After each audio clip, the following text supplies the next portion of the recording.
Somewhere in your neighborhood right now, there is a clematis vine taking over an entire fence in purple.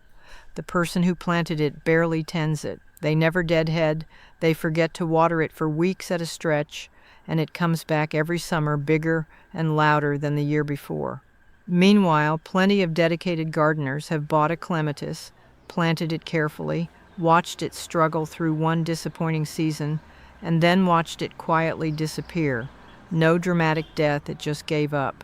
I want to tell you something that the garden center tag does not. Clematis is not fragile. Clematis is misunderstood. Almost every failure with this plant comes down to 5 specific mistakes that most gardeners make without even knowing it. Stop making those mistakes and this vine becomes nearly impossible to kill.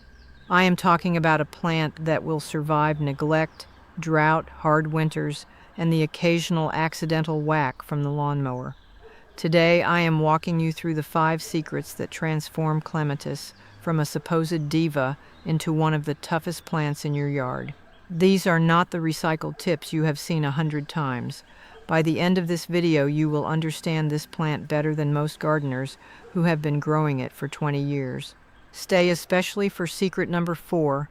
It is the one that explains why most clematis die in their first 2 years, and almost nobody talks about why. If you are new here, welcome to the Gardening Grandma. I post every single week with real, practical gardening advice from someone who has killed more than her fair share of plants and learned every lesson the hard way. Hit subscribe so you never miss a video, and drop your U.S. state and hardiness zone in the comments right now. I read every single one. Before we get into the secrets, if you want even more help growing healthier plants, getting bigger blooms, and avoiding the costly mistakes most gardeners make, I have put together my complete Gardening Grandma course, and the link is waiting for you right at the top of the description below. Now let us get into it. Secret 1. Plant it deeper than feels right. This is the tip that breaks every gardening rule you have ever learned, and it is the single most important thing you can do for clematis. With almost any plant you bring home from the nursery, the instructions are the same: match the pot level, backfill, done. That rule exists for good reason. Bury a tomato too deep and you risk stem rot. Plant most perennials too deep and you smother the crown. Clematis plays by completely different rules. When you plant clematis, you want to take that nursery pot, tip it out, and settle the root ball into the hole so that the first set of leaf nodes, those little joints on the stem just above the root ball, end up 2 to 3 inches below the soil surface. You are deliberately burying part of the stem. This feels wrong. Do it anyway. Here is why it matters so much. Clematis has a hidden survival mechanism that most gardeners never even know exists. Those buried nodes have the ability to sprout brand new shoots underground. If something damages the top of your plant, a late frost burns it back, a slug works through the stem overnight, you snap a main stem while weeding, the plant does not die. It simply sends up fresh growth from those protected underground buds. You have essentially built a backup plant below the soil surface. That deep planting is also your primary defense against clematis wilt, which we are going to cover in detail in Secret 4. But here is the short version. Clematis wilt is a fungal disease that can collapse a healthy-looking vine overnight. A shallow-planted clematis that suffers wilt has no recovery route. A deep-planted clematis can be cut all the way to the ground and still regenerate from those buried nodes. So when you plant, ignore every instinct that says match the container level. Go 2 to 3 inches deeper. Feel slightly uncomfortable about it.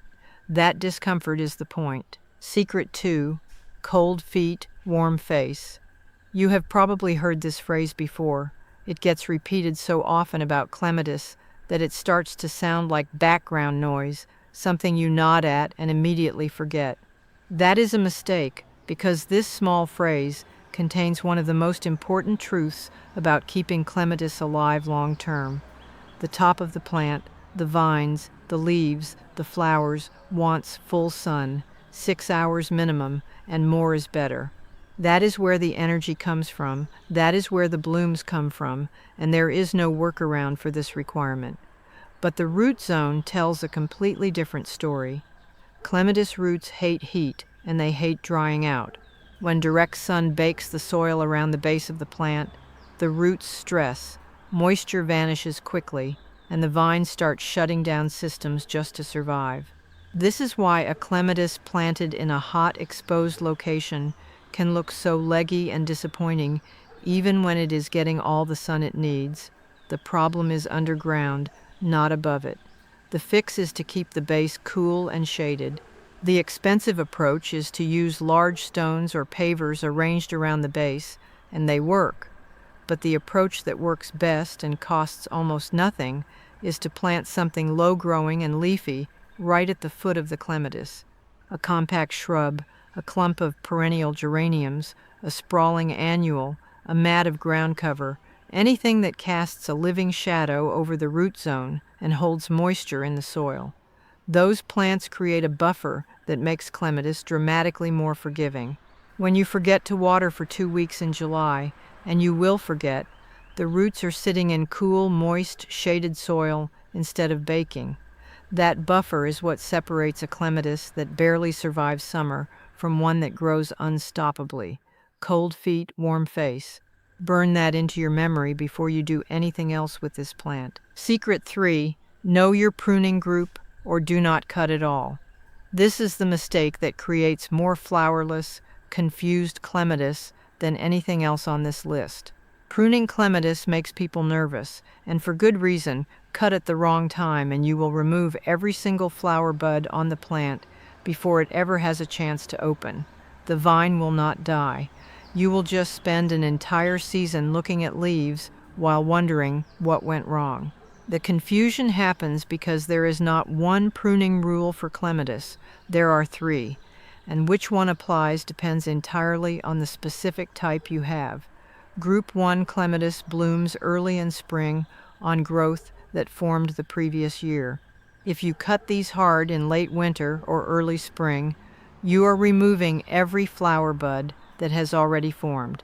These varieties want almost no pruning at all. The only correct move is a light tidy immediately after flowering finishes, snipping out dead or crossing stems, and then leaving them completely alone for the rest of the year.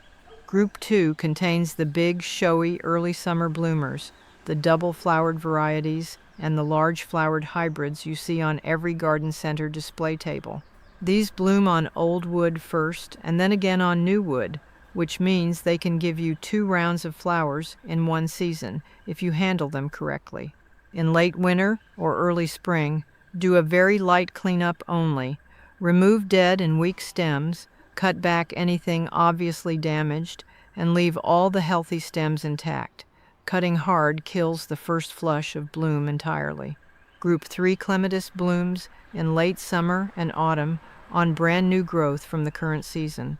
These are the easiest by a wide margin. In late winter or early spring, cut the entire plant back hard to about 12 to 18 inches from the ground. Brutal, fast, no second guessing required. It comes roaring back from the base and delivers its full show right on schedule. So how do you figure out which group you have without a reference guide? Watch the plant for a full season before you cut anything. A clematis you leave completely alone will not die. It will get a little messier, a little more tangled, but it will bloom. A clematis cut at the wrong moment loses its entire flower display for that year. Blooms in early spring, Group 1, barely touch it. Blooms early summer with large flowers. Group 2, light tidy only. Blooms late summer, Group 3, cut it all the way down. If you genuinely do not know which you have, put the shears away and watch it bloom first. That one season of observation is worth more than any amount of guessing. Before Secret 4, drop your U.S. state and hardiness zone in the comments right now. Wilt timing and behavior shift depending on your climate, and I want this advice to actually apply to your specific yard. Now, Secret 4, the wilt response that saves almost every plant. This is the one I told you to wait for. This is the secret that explains why so many clematis disappear in their first 2 years, and it is the single biggest difference between gardeners who give up on this vine and gardeners who grow it for 20 and 30 years. Picture this scenario. Your clematis is climbing, healthy, maybe a few days from blooming. You walk out one morning and an entire stem, or sometimes the whole plant, has collapsed, blackened, lying flat, looking completely and dramatically dead, with no warning whatsoever. That is clematis wilt. It is a fungal disease that attacks the stems, and it looks almost exactly like the plant has died. What almost every gardener does in this moment is assume it is over. They dig it up, throw it in the trash, and tell everyone who will listen that clematis is too difficult to grow. Here is what you must understand. That plant is almost certainly not dead. Clematis wilt attacks everything you can see above the soil, but it very rarely penetrates the root system. And if you planted that clematis deep, 2 to 3 inches below the soil line the way I described in Secret 1, you have living, undamaged buds sitting safely below ground, completely untouched by the fungal damage above. So here is what you do instead of giving up. Cut the entire collapsed plant down to ground level, every wilted stem all the way down. Remove that material from the garden and put it in the trash, never the compost, because you do not want those fungal spores cycling back into your beds. Then keep the soil consistently moist, keep those roots cool, and wait. In the large majority of cases, within 2 to 4 weeks, you will see fresh green shoots pushing up from the base. The plant resets completely from those protected underground buds. Many clematis go through wilt once or twice in their early years and then simply stop as the root system matures and becomes more resistant. The gardener who digs up a wilted clematis loses a plant that was going to live for 40 years. The gardener who cuts it down and waits gets exactly that vine. Secret 5. Feed the roots, not the calendar. The difference between a clematis that just survives and one that becomes the unstoppable vine swallowing the neighbor's fence comes down to how well you build its root system over time. Most gardeners either never fertilize clematis at all, or they grab whatever generic plant food is in the shed and apply it randomly. Both approaches give you a plant that exists but never truly thrives, never tough enough to shrug off a week of neglect. Clematis is a heavy feeder with a genuine appetite, but it wants the right nutrients at the right moments, not a steady stream of nitrogen. Too much nitrogen and you get lush, beautiful, leafy growth with almost no flowers, a healthy-looking vine that refuses to bloom. What clematis actually wants for spectacular flowering is potassium and phosphorus. Here is the rhythm that works consistently.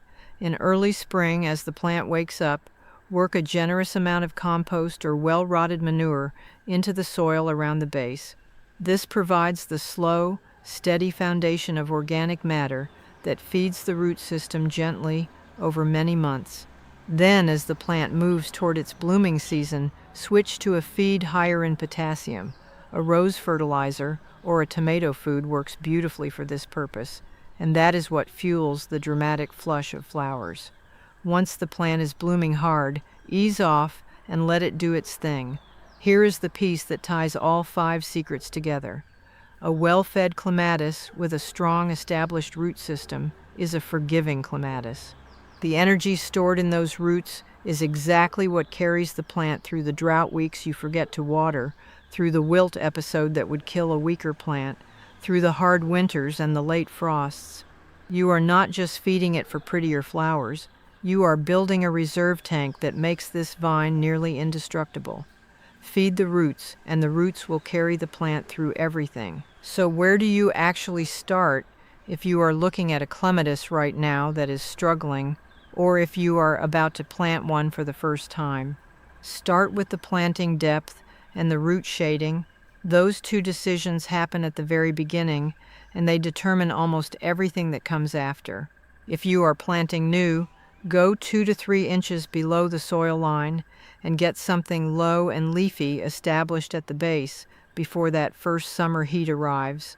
If you already have a clematis in the ground and you are not sure about its pruning group, Do nothing this season. Watch it bloom, note the timing, and figure out the group from there. If you have lost a clematis to what looked like a sudden overnight collapse, go back and look at where it was planted. A shallow root ball with no protected underground buds has nowhere to come back from. A new plant, planted deep, gives you that second chance built right in. And this fall or next spring, start the feeding rhythm. Compost worked into the soil in early spring, a high potassium feed as bloom time approaches. Build that root system, and in 2 or 3 years you will have a vine that does exactly what that mysterious clematis in your neighbor's yard does.